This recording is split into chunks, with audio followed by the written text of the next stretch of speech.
Buenas a todos, bienvenidos a otra edición de Políticamente Incorrecto con Rubén Gisbert. Muy buenas tardes. Rubén.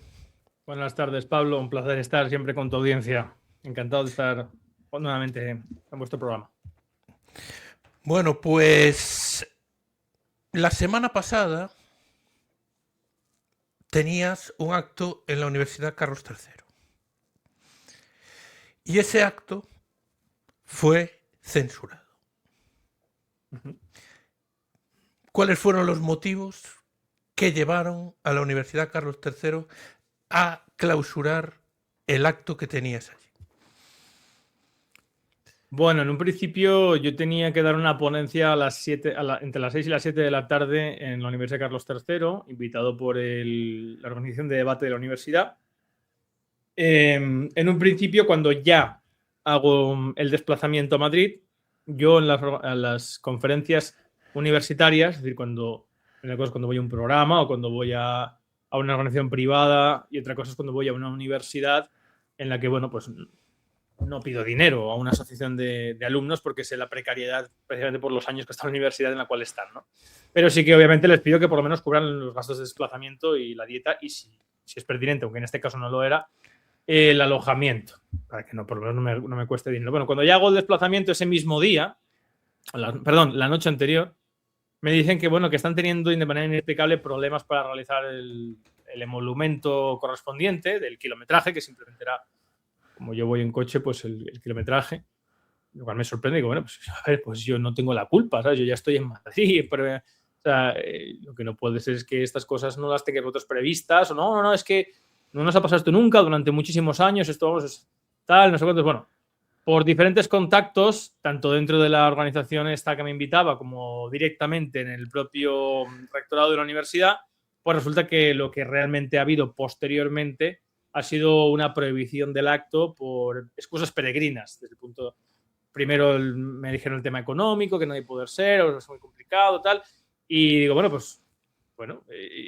Y luego resulta que era por medidas de seguridad, y porque mis seguidores que podían asistir podían hacer algún tipo de acto malicioso, bueno, en fin. Se prohíbe realmente la conferencia, argumentando diferentes medios, y por contactos que tengo dentro de la universidad, pues me explican y me dicen cómo desde el momento en el que se enteran que voy a ir a dar la ponencia, en las altas instancias de la universidad, que tienen una parte importante de concomitancia de intereses junto con la Comunidad de Madrid, encabezada por Isabel Díaz Ayuso, que es la niña bonita de David Hashwell, presidente de ACOM, y de propias presiones, no solamente políticas, sino de ACOM, se dice que hombre, que yo por lo menos, ¿cómo se me va a dar a mí espacio para dar una conferencia sobre pues lo que yo llevo toda mi vida preconizando y propugnando y defendiendo, que son los principios de la democracia, límite y control al poder, independencia judicial?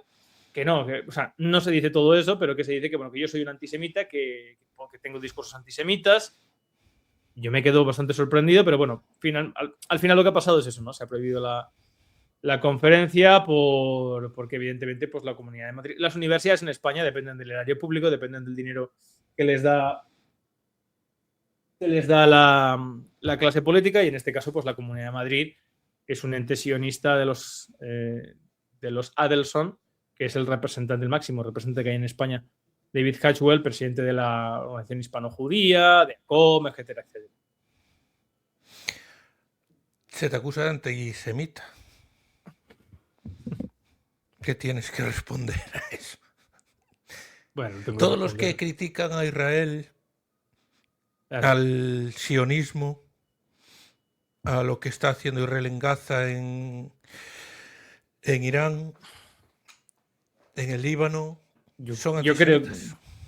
No, pero ni siquiera me parece que valga la pena responder seriamente a esto, ¿no? A mí se me ha acusado durante 7 años que llevo de divulgación de las ideas de la libertad política y la democracia, de pro-Putin, pro-Estados Unidos, pro-atlantista, incluso también hace años también se llamaba sionista, a mí. Ahora soy antisemita, bueno, pues lo que convenga, ¿no? Obviamente estamos en un momento en el que se está dejando en evidencia la influencia tan fuerte que tiene de poder político el entramado económico encabezado por una serie de familias, algunas de ellas que son las que han creado por conveniencia simplemente política y geopolítica el Estado de Israel. Eso está quedando en evidencia como una serie de medidas constantes de la política en el entorno del atlantismo y del anglosionismo están dirigidas en contra de sus propios ciudadanos y a favor de esa élite económica, y entonces pues eso cuando se explica pues ya te convierte en antisemita, cuando realmente los judíos ortodoxos, el propio judaísmo, establecen que el sionismo es satánico y critican estableciendo que no hay nada más antisemita que la propia preconización del sionismo, que es, pues ya hicimos un programa al respecto especial sobre ello, pero bueno, al final es un odio a los semitas, a los que viven en esa zona,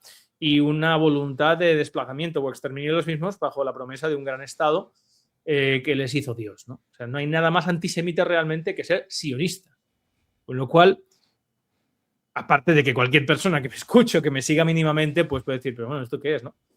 Entonces, yo creo que es un cartucho que se utiliza de manera fácil para estigmatizar, pero que no tiene realmente no tiene mucho efecto, la verdad.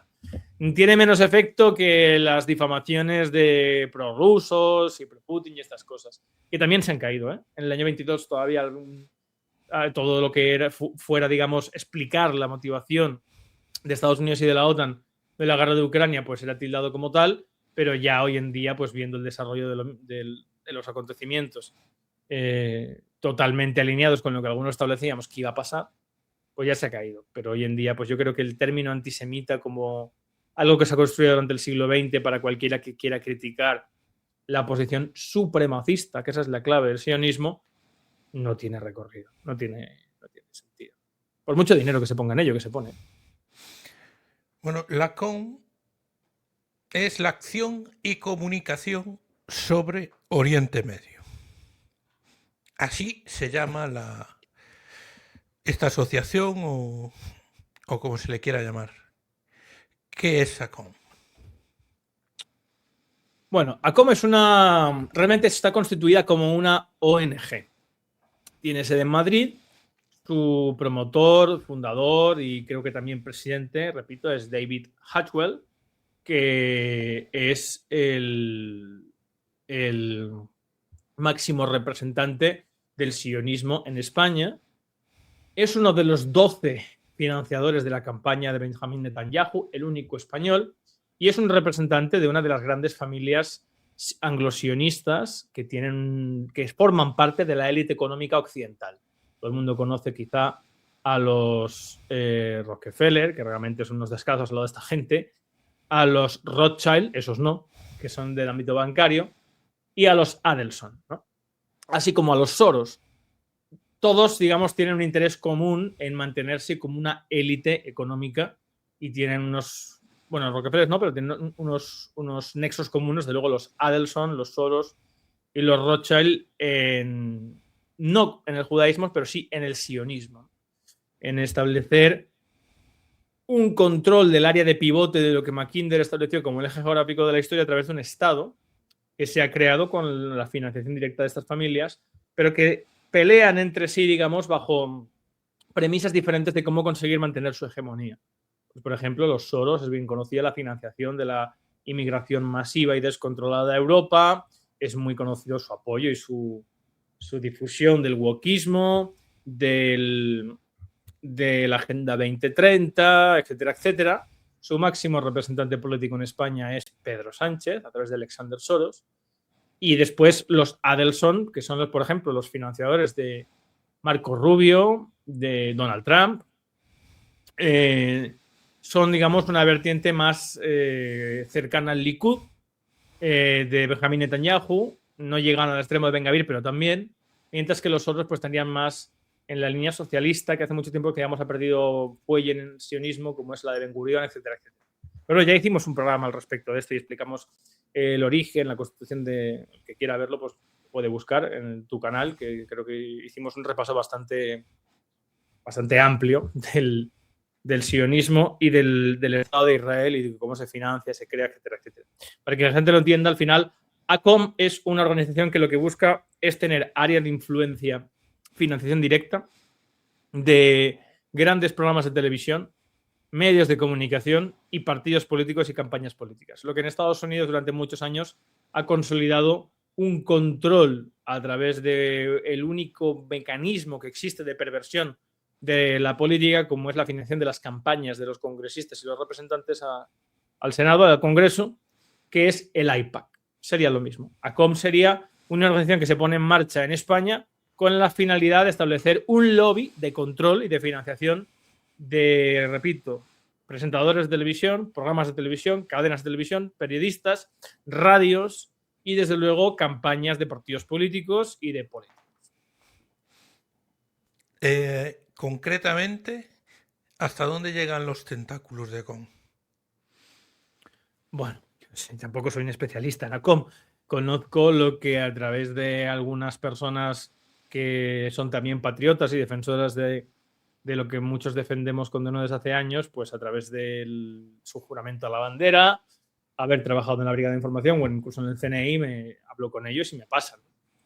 Pero no solamente existe ACOM en España, hay otras organizaciones que son organizaciones privadas que utilizan o que son, digamos, filiales privadas del Mossad y que tienen una implantación muy importante en España, donde diría, por ejemplo, el caso Pegasus, el Morocco Gate, el espionaje a la política europea y española, etcétera, etcétera. Como son, por ejemplo, Exem, como son Black Cube. Algunos de ellos, como Black Cube, pagan 1.000 euros al mes a divulgadores, a presentadores y a tertulianos de televisión para establecer un relato totalmente alineado y concomitante a sus intereses, que en el caso de algunos de estos elementos que sí que tengo claramente identificados, se centran mucho en el antiislamismo, etcétera, etcétera. ¿Y quién es también el financiador y máximo responsable de estas organizaciones de inteligencia y espionaje? David Hatchwell. O sea, realmente no solamente tenemos ACOM en España, sino que tenemos varias enfermedades de una misma infección. ¿Hasta qué punto llega su relación con Isabel Díaz Ayuso? Bueno, eso es público y notorio. Isabel Díaz Ayuso es una de las niñas bonitas de David Hatchwell. Ha estado muchas veces con él en los actos en los que aparece, no hay escenas, siempre está a su lado, siempre prácticamente hay fotografías, hay vídeos bastantes y ha puesto mucho dinero en su momento para construir el personaje que Isabel Díaz Ayuso hoy en día de manera ficticia ostenta en la política española de manera inmerecida, ¿no? Así que, bueno, pues es una cosa que cualquiera puede decir. No es esto secreto, ¿eh? Esto es conocido y sabido. Del mismo modo que también es sabido las relaciones de Alexander Soros con Pedro Sánchez y quién es el primero al que recibe después de entrar en la Moncloa, que es Alexander Soros. Esto no es secreto, no es algo que haya que tampoco tener grandes contactos para saber. Tienen controlados los dos lados del Parlamento. Sí, bueno, tienen controlada la política en general en España. Lo fundamental aquí, como lo estableció en un correo electrónico en el caso Epstein, Peter Thiel, hay un correo electrónico entre Epstein y Peter Thiel que establece claramente que uno de los principales intereses en este caso de esta élite es mantener permanentemente enfrentada ideológicamente a la sociedad con la finalidad de que así no sea necesario invertir tanto en su control. Si tienes una sociedad permanentemente pegándose en premisas ideológicas, no es necesario que mantengas tanto dinero para mantenerla adormecida y distraída, ¿no? Y desde luego, pues es una cosa fundamental a día de hoy establecer un relato ficticio entre la derecha y la izquierda cuando realmente uno coge el boletín oficial del Estado desde 1978 hasta hoy, ve que independientemente de que haya gobernado el PP, el PSOE, incluso en las comunidades autónomas en las que ha gobernado PP con Vox, la deriva política es la misma y siempre es desindustrializar, destruir, mantener un Estado elefantiásico gigante, desviación de fondos hacia estructuras políticas y relaciones multimillonarias con empresas privadas que son las grandes beneficiadas de establecer una élite política y corrupta que vive al final del dinero prestado sin ningún proyecto a largo plazo. No tendrás nada y serás feliz, es el lema de la Agenda 2030. ¿Hasta qué punto se está aplicando? Se está aplicando de manera, podemos decir, mayor de lo que ellos mismos propugnan, ¿no? Unos principios demasiado románticos, acabar con la pobreza y todo eso, que después no se llevan a la práctica. ¿Hasta qué punto se está cumpliendo esa agenda a día de hoy en relación con el cambio climático La desde Agenda el punto de 2030, vista económico? la Agenda 2030 no es más que un pretexto para acercarse a unos objetivos que son concomitantes, tanto de los que dicen combatir la Agenda 2030 como de los que dicen querer propugnarla y preconizarla. La Agenda 2030 no es más que unos pretextos para intentar salvar el mundo, destruyendo los fundamentos de la producción y del porvenir de unas naciones en concreto, que son las que se han suscrito y han adscrito estos principios.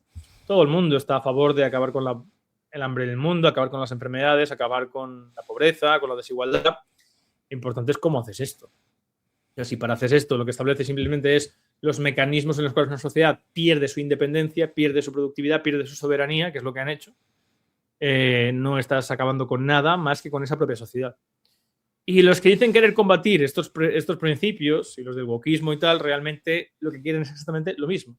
Por ejemplo, los tecnócratas, que están representados ahora mismo, pues va J.D. Vance, Donald Trump, Jared Kushner en Estados Unidos, quieren exactamente lo mismo. Y de hecho, Donald Trump, yo creo que poco o nada puede hoy en día ya considerarse que realmente venga a liberar o a establecer un discurso patriota cuando ha establecido hace nada una necesidad de volver a establecer a través del FISA, que es una legislación que tiene una vertiente interna en Estados Unidos como externa, un control y espionaje de la ciudadanía, que es exactamente lo que hizo George W. Bush con el programa Stellar Wind, por primera vez en la historia de Estados Unidos y de los países dentro del área imperial de Estados Unidos, de la OTAN y de la Unión Europea, pero ellos también España, se intervenían las comunicaciones de los ciudadanos, que en su momento, 2001, 2003, 2004, eran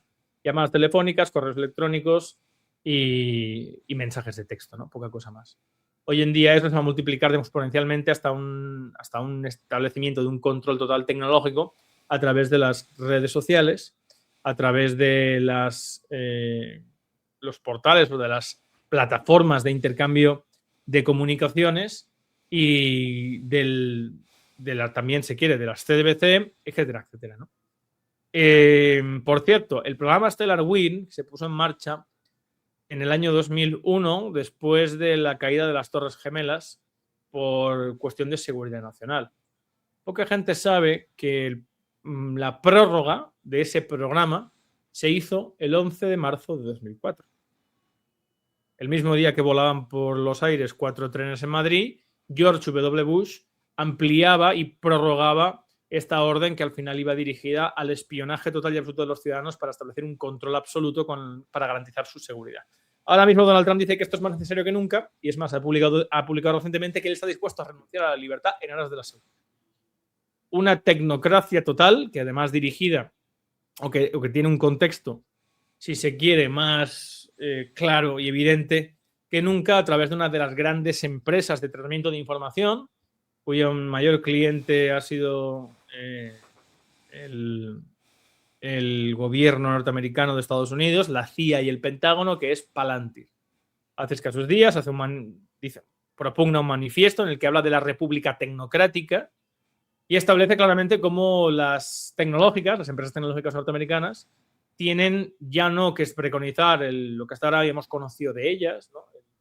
La cultura libre, el libre intercambio de comunicaciones, el Internet como una ventana de libertad, sino que eso es peligroso. Es peligroso y hay que empezar a establecer directamente que las tecnológicas ya no estén preconizando esa libertad, sino que tengan una concomitancia de acción política dentro de los estados. Por eso Donald Trump ha nombrado a 5 de los altos cargos de las tecnológicas, repito, tenientes coroneles, porque ya Palantir está en 14 grandes secretarías o departamentos, de Estado de Estados Unidos. Desde luego el Pentágono, la CIA, el último ha sido Agricultura. Palantir está también como preferente o como organización preferente en Francia, también la tenemos en España. Pedro Sánchez ha firmado contratos con Palantir para la seguridad o para los sistemas de seguridad nacional. Y al final eso va encaminado a una dirección por parte de una élite económica que, aunque tiene sus diatribas entre ellos, tiene sus enfrentamientos entre ellos, sobre todo entre los industriales y los banqueros y los tecnócratas, sin embargo, todos están de acuerdo en que tiene que haber un momento ahora mismo, por lo que va a venir, que es una crisis generada por ellos mismos brutal, un mecanismo de control social al mismo tiempo que la falta de herramientas y el empobrecimiento masivo de las sociedades occidentales. Que es al final lo que ha sido la Agenda 2030, pero también es lo que se esconde detrás de ese neoliberalismo abyecto dentro de las tecnocracias de las tecnológicas, ¿no? Con lo cual, la pelea realmente superficial y maniquea entre Agenda 2030, wokistas o tecnócratas no es más que las armas de un mismo frente, que es mantener controlado y oprimido al ciudadano occidental para evitar que se puedan rebelar o movilizar contra lo que les viene. Renunciar a la libertad para tener seguridad, como decía Trump. ¿Va a tener el ciudadano mecanismos suficientes como para no estar tan controlado por el poder? ¿O vamos a tener sí o sí que estar sometidos a ese control? Bueno, va a ser muy difícil. Desde luego, hace una semana hablaba con un buen amigo y divulgador muy conocido en España, que mucha gente conoce, Marc Vidal. Fue uno de los 15 invitados como divulgador, pues él dentro del ámbito de la tecnología, no tanto la crítica política, pero en la tecnología, la sociedad, es uno de los más grandes en habla hispana en España, y había sido invitado a Londres por parte de los directivos de YouTube, junto con otras 14 personas, para un evento, ¿no? En ese evento le contaban directamente algo que algunos ya explicamos desde hace años, con la nueva Ley General de Comunicación Audiovisual, con la última Directiva Europea de Tratamiento de la Libertad de Información y de la desinformación, y es que se está poniendo en marcha una legislación por parte de la Unión Europea en la cual se establece un marco donde los gobiernos directamente pueden decirle a las plataformas qué es lo que pueden, o qué es lo que tienen, perdón, qué es lo que tienen que recomendar, qué es lo que el algoritmo tiene que favorecer, qué es lo que el usuario tiene que encontrar cuando busque cierta información. Es decir, cuando Marc Vidal fue a esa reunión, se encontró ya no, como algunos estamos explicando, ese marco que se ha puesto en marcha regulatorio, sino que el propio YouTube, el propio director de políticas de YouTube les decía, miren, vamos a tener que hacer esto, no es porque queramos hacerlo, simplemente les estamos informando de que tenemos que hacerlo porque la Unión Europea nos va a obligar a hacerlo. Y en el caso de Europa, los gobiernos europeos tendrán la potestad legislativa para obligar a las plataformas a decirles qué contenido tienen que mostrar a los usuarios en virtud de cada tema que quieran tocar o que quieran conocer. Y eso obviamente va a ir en detrimento pues, de todo aquel relato, todo aquel análisis independiente que no vaya en la línea oficialista en contra de cualquier gran cuestión, como hemos podido ver, ya sea el bicho, el pinchazo, el confinamiento, la guerra de Ucrania, la guerra de Irán, etcétera, etcétera. Con lo cual, la última ventana que nos quedaba para poder encontrar información libre, independiente y de calidad, que era Internet, a través de las plataformas de intercambio de vídeos, se va a ir cerrando cada vez más. Hablabas antes de Pegasus. Hemos visto con el caso Epstein cómo Jeffrey Epstein tenía documentación videográfica o fotográfica, incluso correos con mucha gente poderosa, ¿no?, a la que después podía de alguna manera chantajear, podemos decirlo, con ese material en su vida, que podía comprometer seriamente sus aspiraciones políticas o su credibilidad. Pegasus. Se ha dicho que Pegasus que ese programa había hackeado el móvil del presidente del gobierno y que a raíz de ahí tenía cierta información que podía condicionar las decisiones que podía tomar Pedro Sánchez. ¿Hasta qué punto eso es cierto?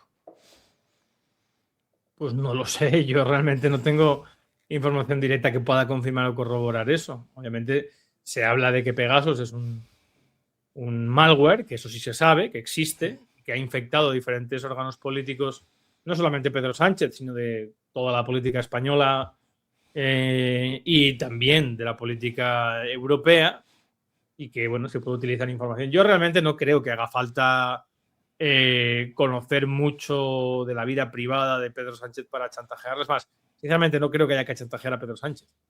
Creo que Pedro Sánchez es un personaje que le importa absolutamente un bledo España, al igual que todos los políticos que tienen cierta preponderancia en España. Les importa un pimiento la nación, su historia, su cultura, su porvenir. ¿Y para qué vas a chantajear a alguien cuando directamente puedes comprarle con dinero? O sea, que es lo que es, por ejemplo, el Morocco Gate, ¿no? Con miembros del Parlamento Europeo que recibieron y han recibido pagos en paraísos fiscales en diferentes cuentas, algunas en Suiza, por parte del gobierno de Marruecos. El gobierno de Marruecos, que es un ente sionista y que es uno de los principales activos dentro de los acuerdos de Abraham y que ha sido favorecido y que, bueno, está ahora mismo haciendo unos buenos resultados económicos. Marruecos está cerca del 4% de crecimiento del Producto Interior Bruto, fruto de esas empresas israelíes y norteamericanas que han sido las que han propugnado precisamente o han hecho que Pedro Sánchez en 24 horas renunciara a las obligaciones que tenía España de tutela de independencia del Sáhara en favor de esas empresas, que son las que están ahora explotando el gas, el petróleo, el telurio, que están estableciendo también grandes empresas de producción cárnica que utilizan productos de engrosamiento que están prohibidos en la Unión Europea, como el clenbuterol, etcétera, etcétera, que son al final pues esteroides que hacen engrosar rápidamente al ganado.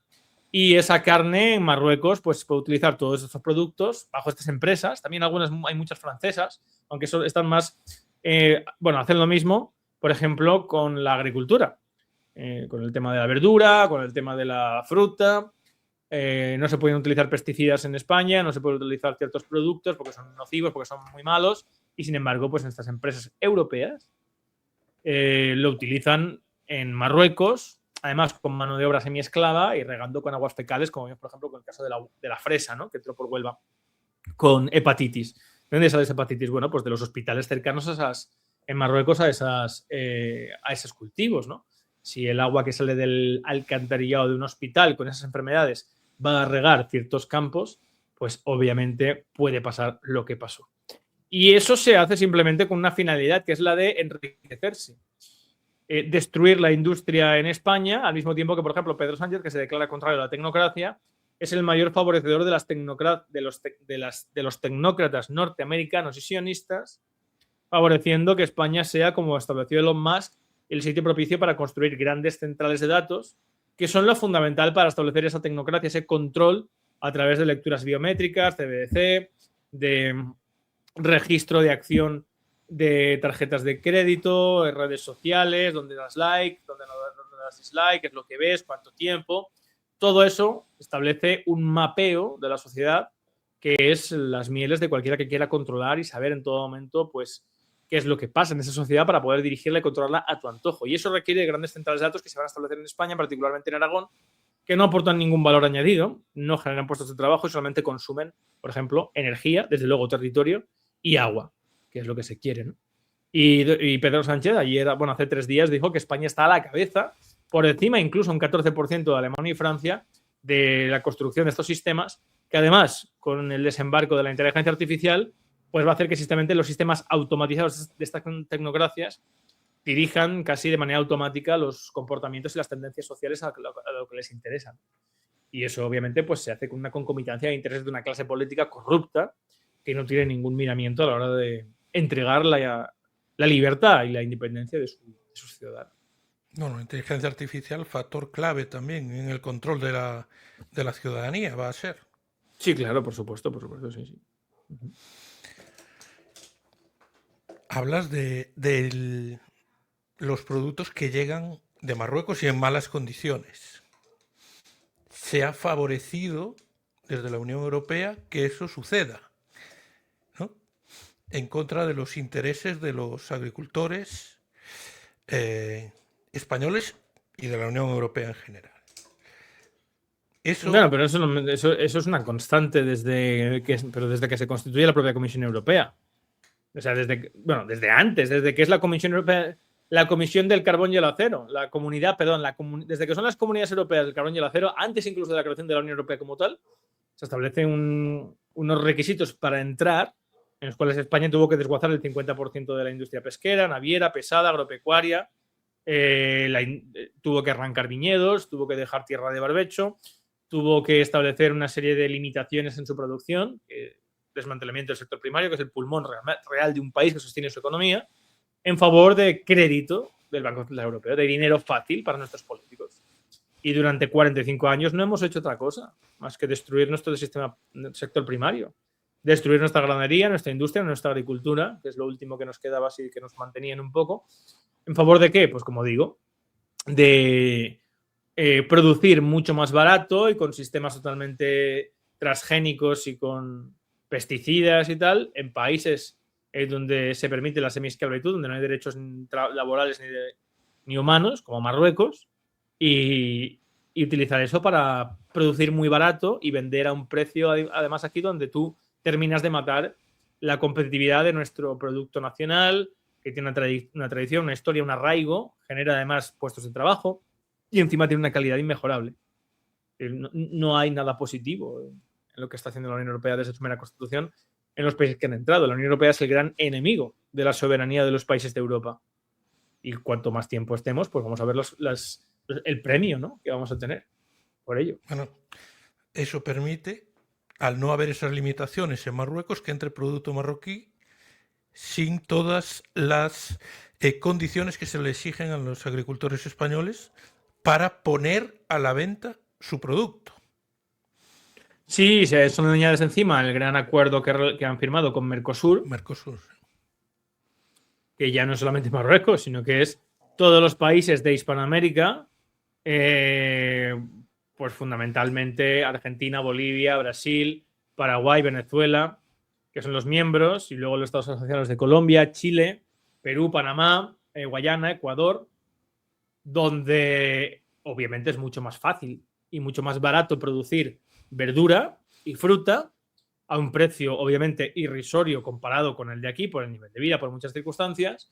Encima se tiene que recolectar medio verde, se trae aquí y se mete en el mercado con un precio donde nuestros agricultores no van a poder competir. Eso es un suicidio total y absoluto, pero que claro, que supone un enriquecimiento para el área de influencia de lo que Estados Unidos establece como ya directamente Peter Hesed dice su patio trasero, ¿no? El patio trasero de Estados Unidos va a ser el continente americano y representa pues el 82,3% del PIB de Sudamérica, que cubre pues un territorio de 13 millones de kilómetros cuadrados con 300 millones de habitantes que van a estar pues dentro de esa esfera que va a favorecer la economía de esas élites económicas afincadas en Norteamérica, pero que van a hacer lo mismo que hacen aquí las empresas francesas con Marruecos, pero a lo grande.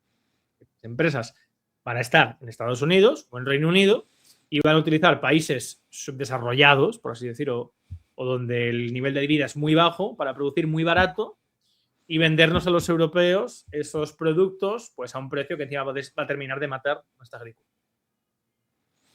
Nadie que pueda realmente tener un mínimo sentimiento de protección de lo que es la patria, de lo que es el sentido de protección de lo nuestro, básicamente puede apoyar Mercosur. Es un suicidio, o sea, va a ser la muerte final, el final del campo español y el campo europeo. Pero no solo de la agricultura, se puede extrapolar la situación también a la ganadería. Sí, por supuesto. ¿Es sí. sostenible la situación del campo español a día de hoy a largo plazo? Con este régimen político no, eso es imposible. Lo que habría que hacer sería, pues desde luego, cambiar de sistema para que el político estuviera obligado a atender las exigencias y necesidades de la ciudadanía, ¿no? En este caso, obligado, por lo tanto, ¿a qué? A establecer medidas proteccionistas. Así no puede ser que una naranja, un kilo de naranja que se cultiva y se desarrolla, se cultiva, se recolecta y se transporta desde Sudáfrica o desde Marruecos, entre aquí y se venda el kilo por 10 céntimos, cuando nuestros agricultores tienen que ser prácticamente ingenieros agrónomos y químicos para poder utilizar pesticidas biodegradables que no impacten el medio ambiente y tal, y estén obligados a malvivir poniendo el kilo a 3,50 €. No puedes competir con eso. Y encima con la dificultad que hay. Con lo cual, si tú tienes un sector, un pulmón productivo en España tan importante como es la agricultura, cualquiera que venga a competir con nuestra fruta y nuestra verdura, que no lo va a poder hacer porque la nuestra es siempre mucho mejor, además de que para traerla desde allí tiene que recolectarse verde, todavía no está madurada la fruta, la verdura y de los pesticidas que utiliza, etcétera, etcétera, pues tienes que poner lo que, por ejemplo, ha dicho Trump en Estados Unidos, aranceles. Si usted quiere comprar una naranja de Sudáfrica o de Marruecos, se le pone un arancel para que esté en el mercado al mismo precio que aquella que se produce aquí. Pero eso es lo que hubo protestas del campo, una gran tractorada en Madrid. Muy tímida, muy tímida. Muy tímida, y que algunos quisieron aprovechar, sacar rendimiento político. Se acusó al vice de llevando la manifestación lejos del centro de Madrid, de favorecer los intereses del gobierno. ¿Tú crees que en eso Alvise tiene algo que ver en el favorecimiento de los intereses de Pedro Sánchez cuando, digamos, que diluyó la potencia de las protestas en Madrid en ese momento? A ver, Alvise, cuyo tío trabaja en la Brigada de Información y su hermano en el CNI, o al revés, es un activo del régimen.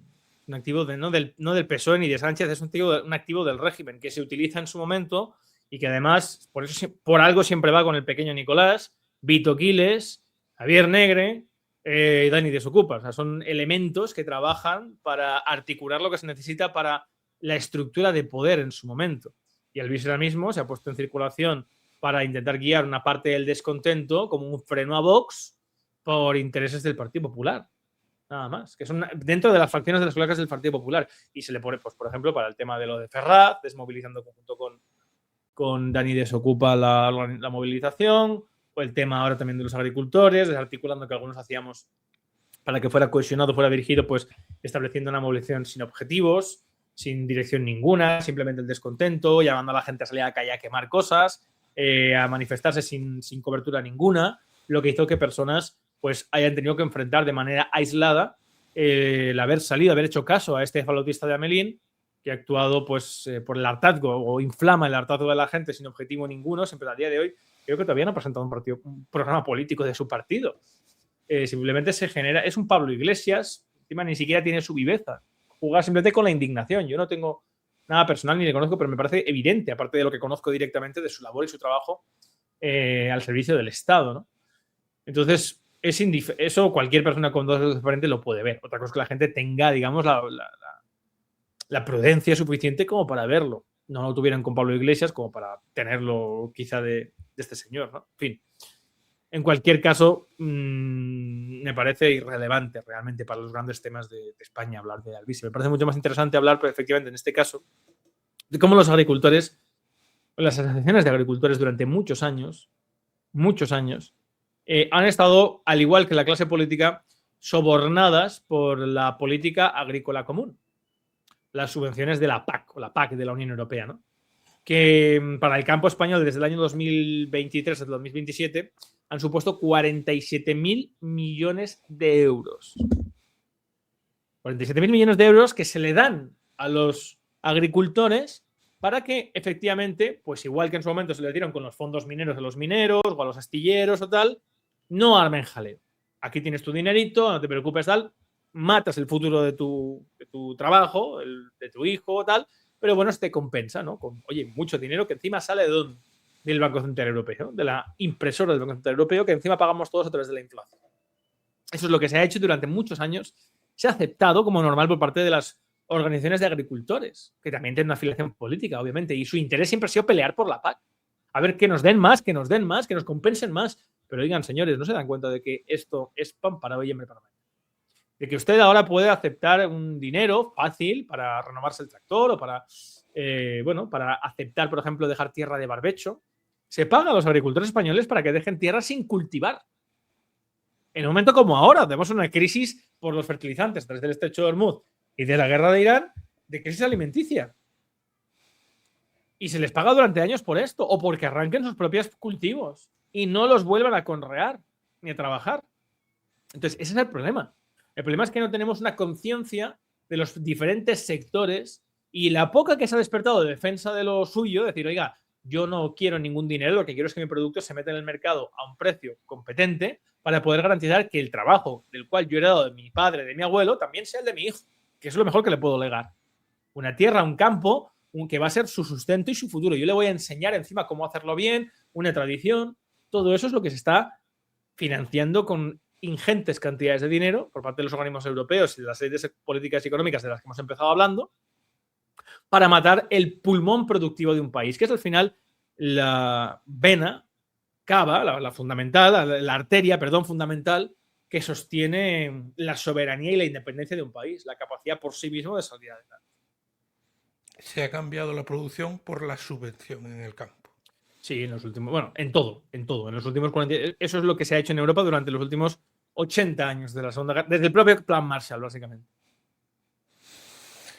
Pues muchas gracias por estar hoy aquí, Rubén, y hasta la próxima edición. Fuerte abrazo, Pablo, a ti y a tu audiencia. Un abrazo. Muchas gracias.